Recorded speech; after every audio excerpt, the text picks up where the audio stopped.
Okay, so in today's video, we're going to be doing the rear springs. We've got an advisory on them on the MOT a couple of weeks back, so rather than sit with the corroded springs, what we're going to do is change both of them out and get them back to tip-top condition. When I was ordering the springs, there was different options for different cars.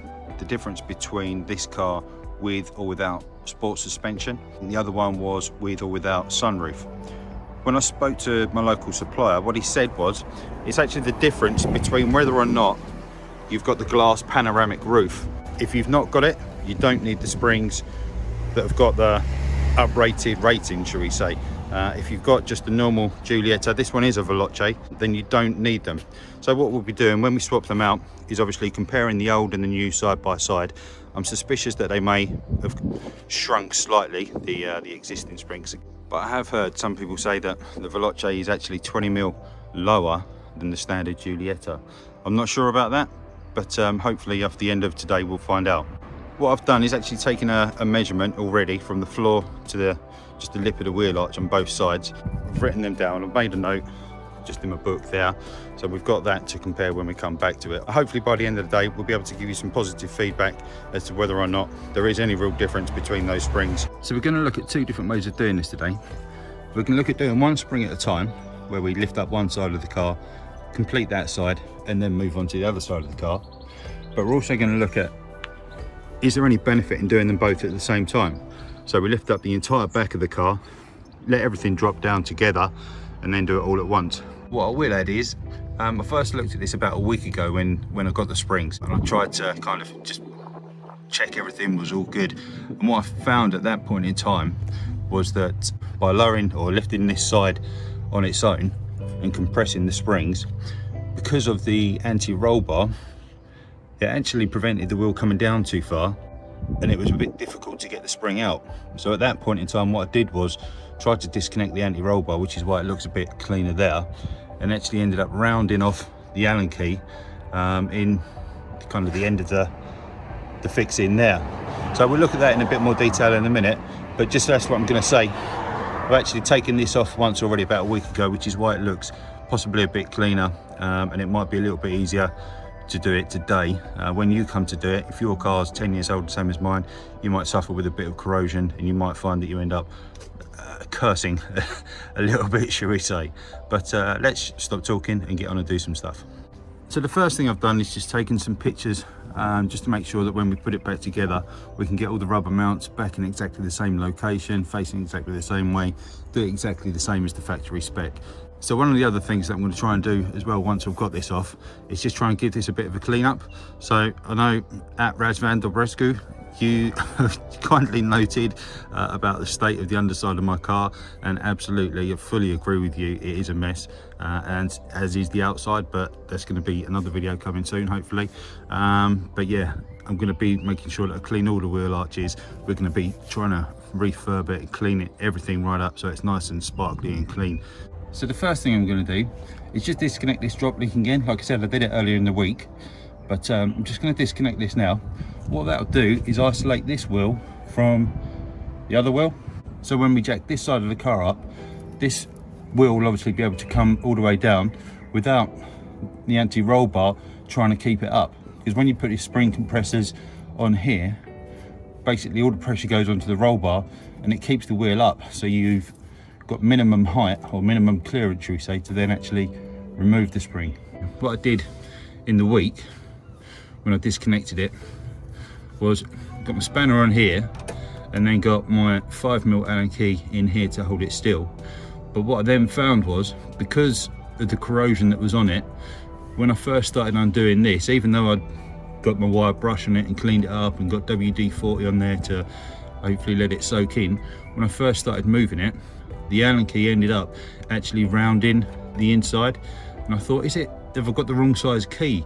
So I went the next size up, which is 5.5, and that was just too big, it simply wouldn't go in there. So what I ended up having to do, obviously I didn't want to cut it off or anything like that, I found that I was able to get a pair of swan necks, oh there goes the exhaust, a pair of swan necks just up the inside here, which I'll show you properly in a second, and I was able to hold this bit while I got my spanner on here to release that, and that worked really well. Okay, so hopefully you can see where I've just put them swan necks in there.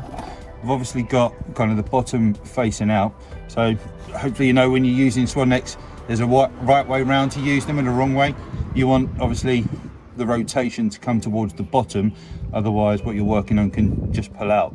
So if it's really corroded, you might find that it's still really tough to get out because it's just slipping through the teeth of the swan necks. That's obviously if you have to do this. So I've got my 16mm socket on here as well. So I'm just gonna, if I get it in the right place, I'm just gonna get that on there, pull this down, there we go, and just slide this all the way off.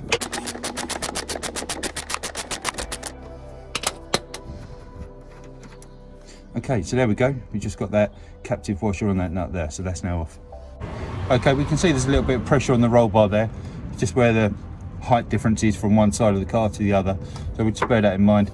See if we can put a bit of pressure on now just as we slide that out, and there we go, that's our drop link just released nicely. So now I'm going to get these clamps on. So I know when using these clamps, a lot of people have massive concerns about the safety around using them.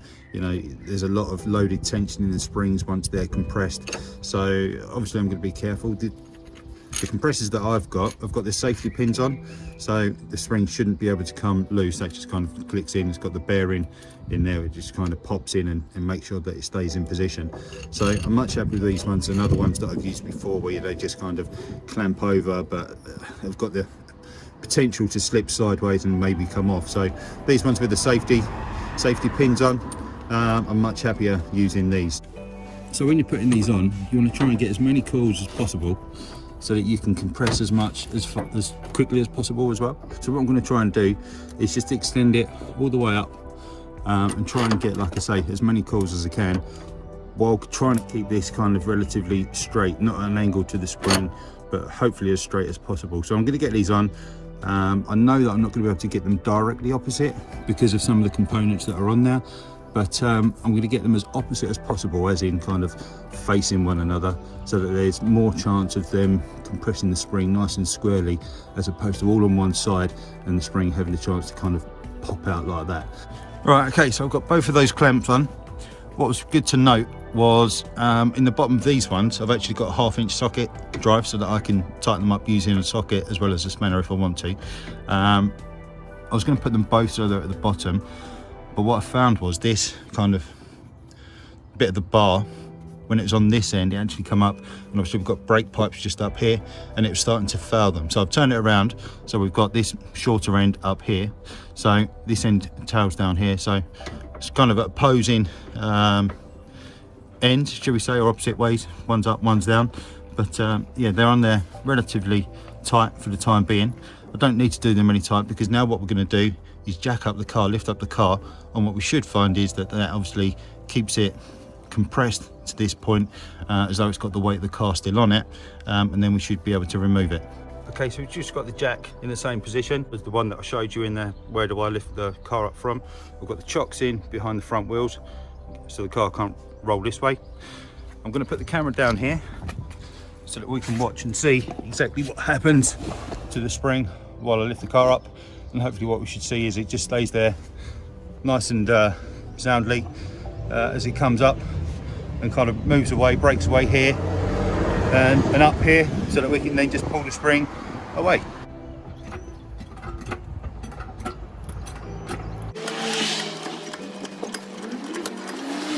Okay, so with it up like that, it's come away nicely at the bottom, it's come away nicely at the top, but it's actually still not given quite enough room to pull it away. So what I'm going to do is just get my socket and just slowly tighten them up, bit by bit, just on each side, just nice and evenly.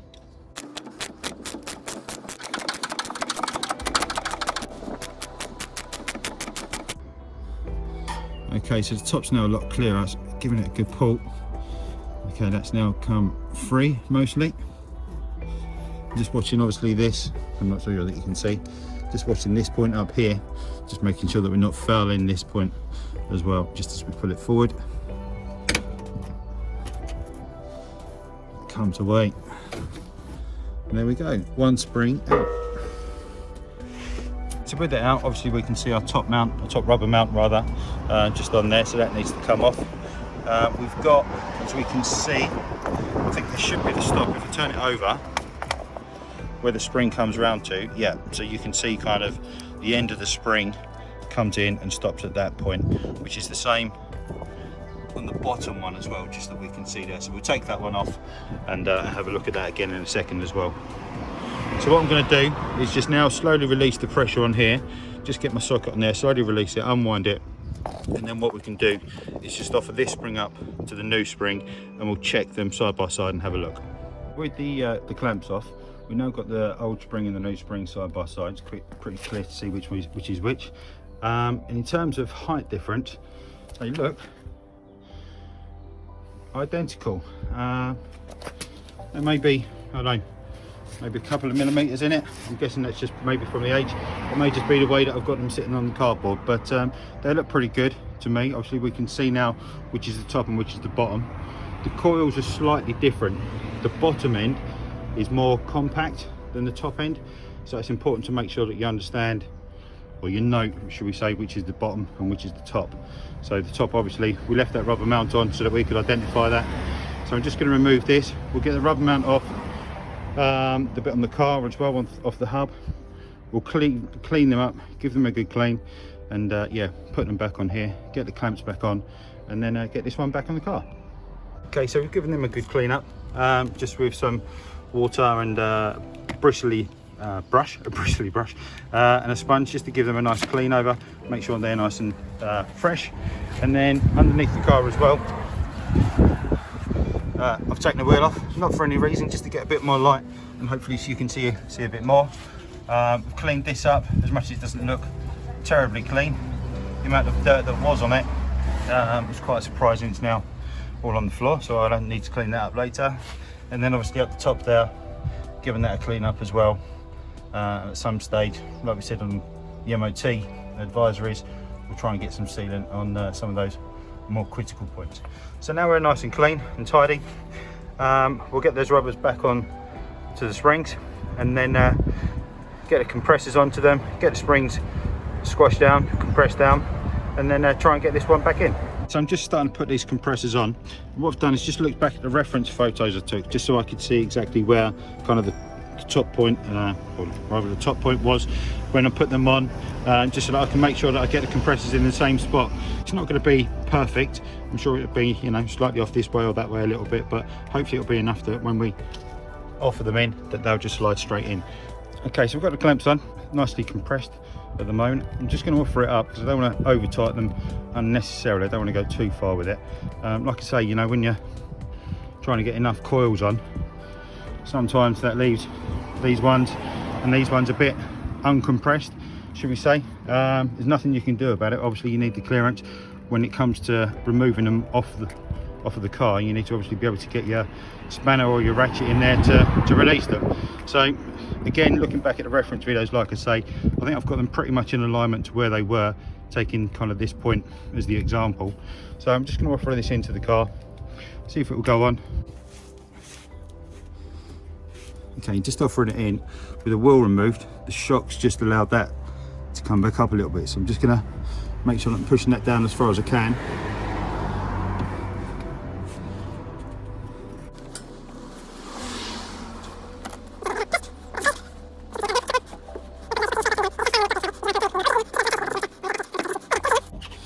So we should be able to now just give it a little turn, come back to the reference photos, make sure that it's back in alignment where it should be rotationally. I think it's important to get this bottom rubber in the correct position, of course.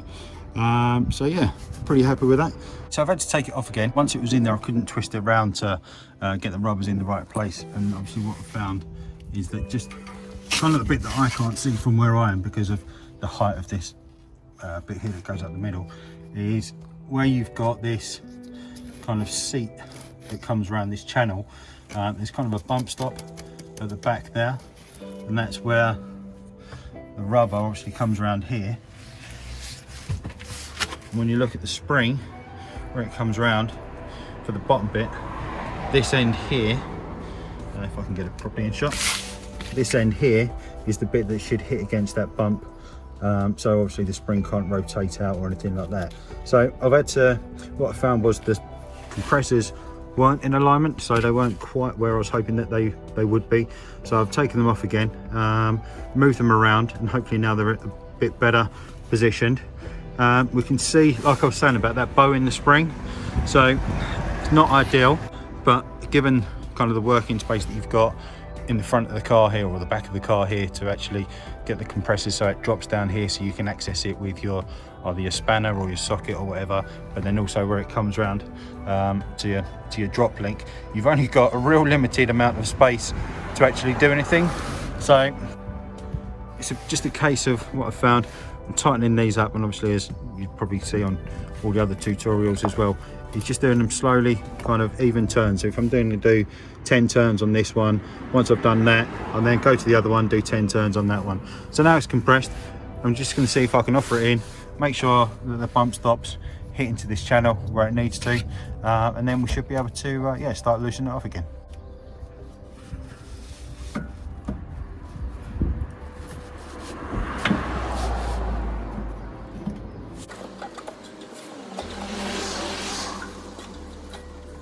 Right, so after a bit of a fight, we've finally got the top end back in there. We can see from here as well, just about where that kind of, hey, there we go, where that rubber mount kind of comes into that channel and hits on that stop end there. So that's kind of really what we're aiming for, to make sure that it was right slap bang in that location as it needed to be, just like that. So now we've got that in, the top end is in, nicely rotated around in that rubber, so we know the top end's in the right location. The compressors weren't quite in the right place, so there was a little bit of jiggery pokery that I had to do to get them into that position, but yeah, now it's all back in eventually. So the next step is loosen off these compressors.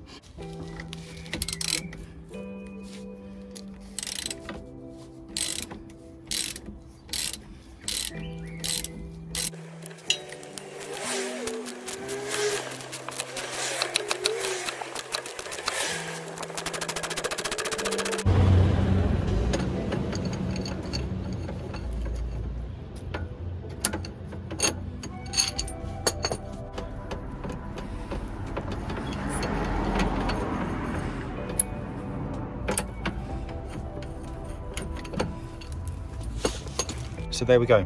So just to recheck, we can see that spring, the coil is nicely up to the rubber bump stop, or the rubber inside the rubber mount, and it's up to the bump stop, which is great. Up the top, up here, we're nicely up. We're nicely into exactly where we should be on the top mount there. So the spring's all completely where it needs to be. We'll just leave that drop link off for now while we do the other side. I think what we're going to do, because I've had to compress the spring so much after all, and I've only got actually 2 spring compressors anyway, I'm going to do the other side exactly the same as I've just done this side, and not try and see if it would be possible to do 2 at once. You know, maybe it might be. I've got the axle stand under there as it is at the minute already anyway, so possibly I'll just leave it under there. But for now, I'm going to get this wheel back on, get the jack out, and yeah, let's get the other side up. Before I lift the car up, while the springs are still under a bit of tension from the weight of the car on top of it, I'm just going to get the clamps on now, or the spring compressors. And this time I'm going to really note exactly where I put them, and when I take them off, I'll try and maybe mark the springs exactly where I've put them, so when I put them on the new spring, I'll get them in the right place, and it should be a lot easier to take off again, hopefully. So just as an example of what I was saying last time, when you're putting the compressors on, obviously keep a note on where the top end goes. So you can see there we've got our brake pipe, and it's not, I've not tightened it up, I've just left it on so that you can, so I can show you. Obviously that's just about to foul that brake line there, so what I'm going to make sure is that I'm going to bring it round slightly so it's not going to foul it, maybe turn it upside down so it's the other way around, so this long end is pointing down, because the last thing you want to do is to compromise your brake lines or anything like that. Okay, so on this side I've managed to get them a bit more opposite each other. I think probably having the nut end, should we say, the bolt end, whatever, the tightening end at the top on both sides has given us a bit more room down the bottom, so where this one comes in, it's not fouling on the drop link mount there, and this end obviously it's coming along, it's just nicely between the hub and the wheel itself as well. So let's get these tightened. Obviously put our safety pins in, 1, 2, 3, 4, that one's in already, and then yeah, hopefully we can then start lifting the car. Right, so we've got a spring nicely compressed now. Hopefully it's enough, we'll find out in a minute, I'm sure. But you can see it's just starting to lift away on the rubber mount here as well. So it's actually trying to come free already, a little bit slightly at the top. So with it in that position, nicely compressed, I'm going to go around to the side over there. You can just about see the jack and the stand, and going to lift the car.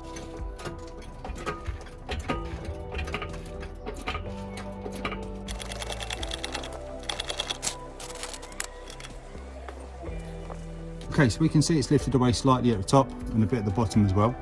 I think probably because the other side of the car is still up in the air, it wasn't under too much compression or tension at the minute. But now with the car up in the air on both sides, what I'm going to do is just remove this wheel. I loosened the nuts off obviously before I lifted the car up. So we'll just lift this off so we can get a bit more light and see what's going on a bit more. So now we can see a little bit more. So we can see obviously our top rubber mount here again has come nicely free of the lip there.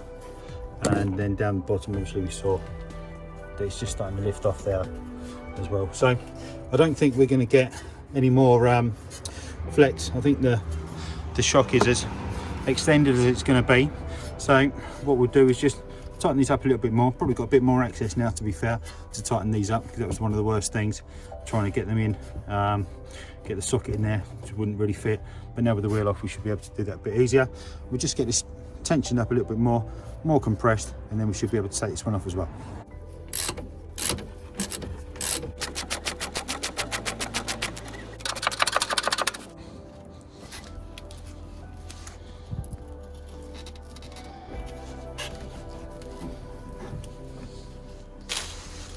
Great, okay, so there we go. So that one's come off nice and easily. Managed to get the tightness done in one. We've got our rubber mounts again, which we'll need to give a good clean. You can see obviously we've got the stop ends there, and again same down the bottom there, so we'll give these a good clean up, especially for Razvan. Okay, so I've given this a wash down as well. It's looking a lot better. Might just give it one more rinse over, same at the top there as well. And then again, these rubber mounts, just giving them a good going over. Again, same with the bristly brush, which worked a treat. So we'll get them, we're gonna get these back on. I'll look at my reference pictures that I took just to make sure that they're in the right place, should we say, and then we'll get these back on, and hopefully we can get it back on the car in one. So that's now nicely compressed. So let's offer it up. We'll bear in mind this time, obviously, making sure that we get this in the correct bit in the channel, just in the hub bit there. I think the way it came out was kind of, it went in or kind of come out and sort of tipped from the top. So we'll try and replicate that, but in reverse, and try and get it in first time.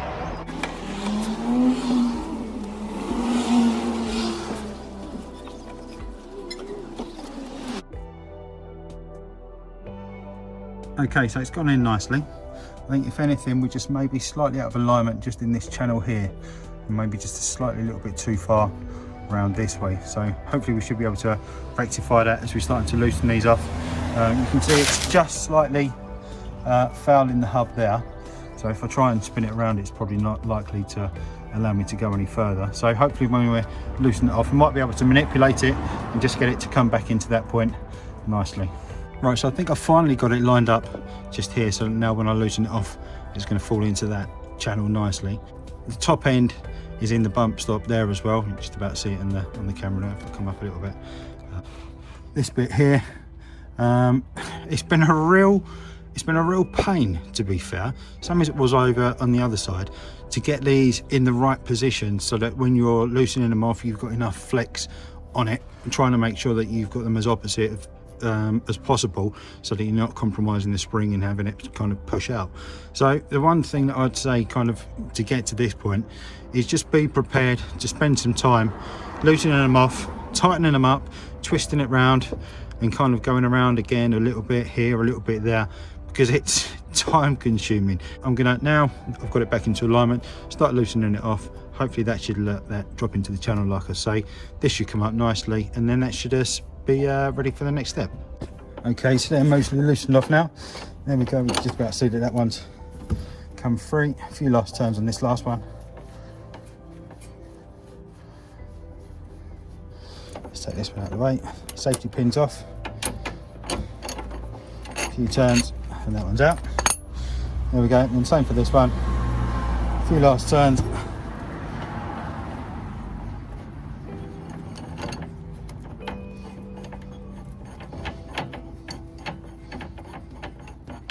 Pull out the safety pin and away it comes.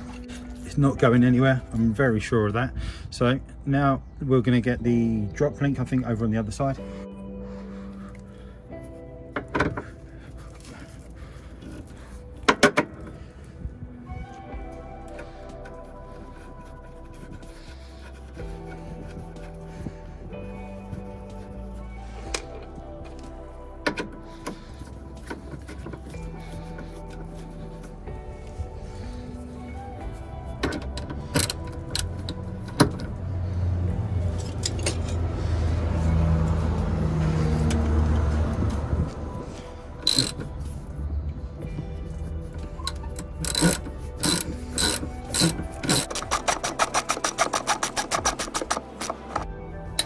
Okay, and we just check our torque settings for this and make sure that it's torqued up properly. According to the manual, this is 50 to 60 Newton meters. So we're going to go heavier on the 60 Newton meter side. There we go, perfect.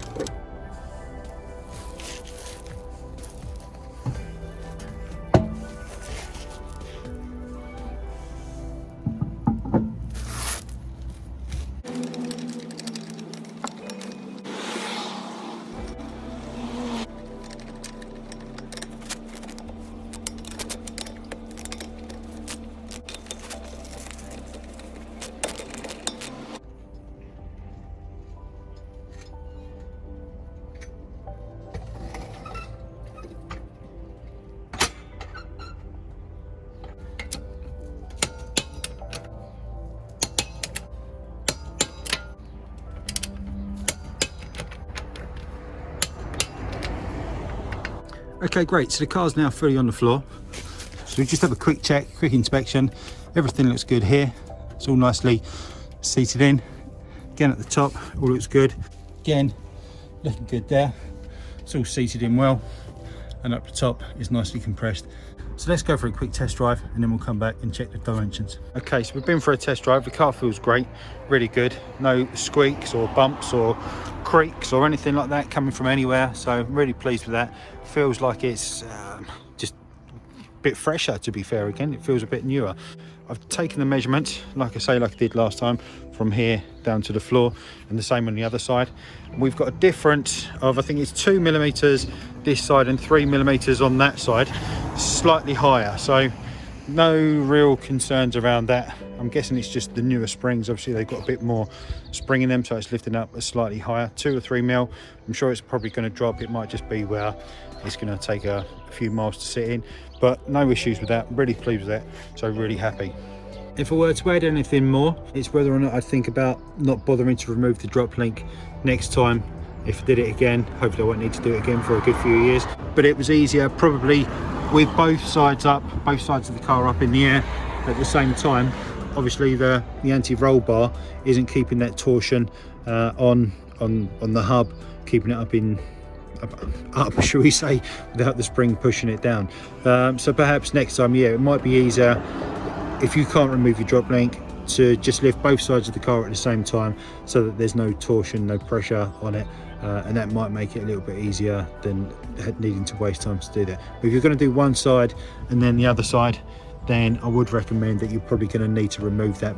So like I say, hopefully that's been useful. If you have, then please do like and subscribe. It really means a lot to me. Like I say, been saying recently, it's you know, more subscribers, more likes I get, the more videos I'm going to make. Doing pretty well on the channel, really still trying to get it kind of up and running, but the more subscribers I get, then the more people that I know are wanting to see the videos. So yeah, please do subscribe, hopefully coming up here now sometime. And yeah, thanks for watching again, and I'll see you in the next one. Cheers.